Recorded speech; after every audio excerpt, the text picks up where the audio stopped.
گنگا جمنا متھرا کے سفر اور اجمیر داتا سہون کے سفر۔ اب حج کو دیکھیے،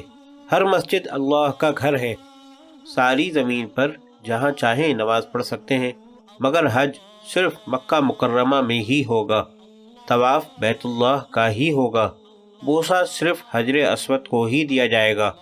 قربانیاں ساتھ لے کر فقیری کا اظہار کرتے ہوئے، احرام کے کپڑے پہن کر، بیوی سے پرہیز کرتے ہوئے، شکار سے بچتے ہوئے سفر صرف بیت اللہ کی طرف کیا جائے گا، کسی دوسری جگہ حج نہیں ہوگا، خواہ اللہ کا کوئی گھر ہی ہو۔ غیر اللہ کے آستانوں کی طرف اس طرح کے بھیس بنا کر جانا جس طرح اللہ کے گھر کی طرف جاتے ہوئے بناتے ہیں، اور ان سے امید اور خوف رکھنا اللہ تعالیٰ کو کس طرح گوارا ہو سکتا ہے؟ اس نے تو برملا کہہ دیا ہے کہ اللہ تعالیٰ یہ جرم ہرگز معاف نہیں کرے گا کہ اس کے ساتھ کسی کو شریک بنایا جائے،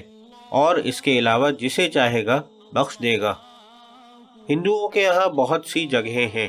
جو ان کے مختلف معبودوں کے نام سے مشہور ہیں، وہ ان کی طرف جماعتیں بنا کر جھنڈے اٹھائے ہوئے فقیری والا بھیس بنا کر جاتے ہیں، وہاں جا کر ان کی عبادت کرتے ہیں اور ان سے مرادیں مانگتے ہیں، ان کے نام کی نظریں، نیازیں اور قربانیاں دیتے ہیں۔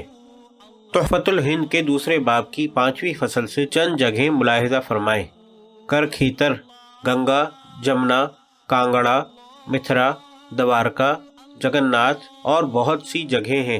جہاں غیر اللہ کی پرستش ہوتی ہے،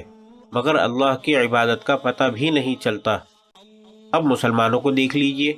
انہوں نے بھی حاجات مانگنے کے لیے جماعتیں بنا کر جھنڈے اٹھائے ہوئے فقیری لباس پہن کر کئی قبروں کی طرف سفر شروع کر رکھا ہے،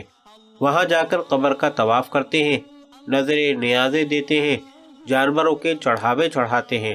اور ان فوت شدہ بزرگوں سے اپنی مرادیں مانگتے ہیں، بلکہ صاف کہہ دیتے ہیں مکے جانے کی کیا ضرورت ہے، قلعے والے کے گھر کا طواف ہی کافی ہے۔ کئی لوگ ہر سال اجمیر جاتے ہیں، کئی سہون شریف حج کے لیے جاتے ہیں۔ ہمارے گاؤں سے میرا ایک رشتہ دار سہون کی طرف سفر پر روانہ ہوا تو دوسرے بھائی نے سمجھاتے ہوئے کہا کہ وہاں کیوں جاتے ہو؟ اس نے کہا مکہ میں کوئی زیادہ حج ہوتا ہے، کیا سہون جانے سے حج نہیں ہوتا؟ میرے بھائیوں، اب بھی ہم مسلمان ہیں، کیا یہ مسلمانی ہے؟ اللہ تعالیٰ نے صرف ایک گھر کا طواف بتایا تھا، یہاں سینکڑوں گھروں کے طواف ہو رہے ہیں، بلکہ غیر اللہ کے آستانوں کی وہ فضیلت بیان ہو رہی ہے جو اللہ کے گھر کی بھی نہیں۔ دیکھیں، مکہ میں کوئی ایسا دروازہ نہیں کہ جو اس سے گزر جائے بہشتی ہو جاتا ہے، مگر پاک پتن میں حضرت خواجہ فرید الدین شکر گنج رحمۃ اللہ علیہ کی قبر پر بہشتی دروازہ بنا دیا گیا کہ جو اس سے گزر جائے جنتی ہو جاتا ہے۔ اور سنیے،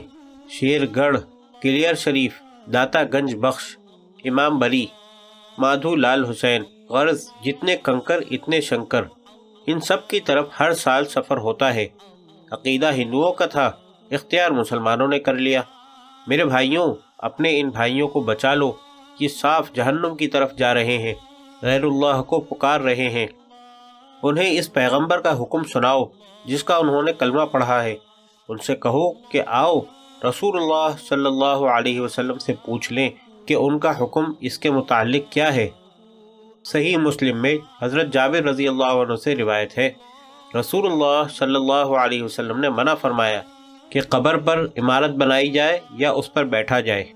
اور مسلم ہی میں روایت ہے کہ حضرت علی رضی اللہ عنہ نے الحیاج اسدی سے کہا کہ میں تمہیں اس کام پر نہ روانہ کروں جس پر مجھے رسول اللہ صلی اللہ علیہ وسلم نے روانہ کیا تھا، وہ یہ ہے کہ کوئی تصویر نہ چھوڑ مگر اسے مٹا دے، اور کوئی اونچی قبر نہ چھوڑ مگر اسے برابر کر دے۔ حضرت علی رضی اللہ عنہ نے ابو الحیاج کو خاص طور پر اس کام کے لیے کیوں روانہ کیا؟ اس میں ایک خاص مناسبت تھی کہ ابو الحیاج حضرت علی رضی اللہ عنہ کے داماد تھے، جس طرح حضرت علی رضی اللہ عنہ رسول اللہ صلی اللہ علیہ وسلم کے داماد تھے۔ نبی صلی اللہ علیہ وسلم نے اپنے داماد کو اس کام پر مقرر فرمایا، حضرت علی رضی اللہ عنہ نے اپنے داماد کو مقرر فرمایا، اور حضرت علی رضی اللہ عنہ کو اس کام پر روانہ کرنے میں اللہ کی طرف سے ایک اور حکمت بھی نظر آتی ہے،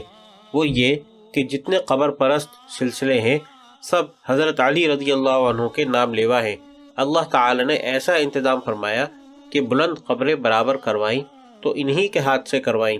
تاکہ حضرت علی رضی اللہ عنہ کے نام لینے والے کسی شخص کے پاس شرک کے مرکز بنانے یا باقی رکھنے کی کوئی دلیل نہ رہے۔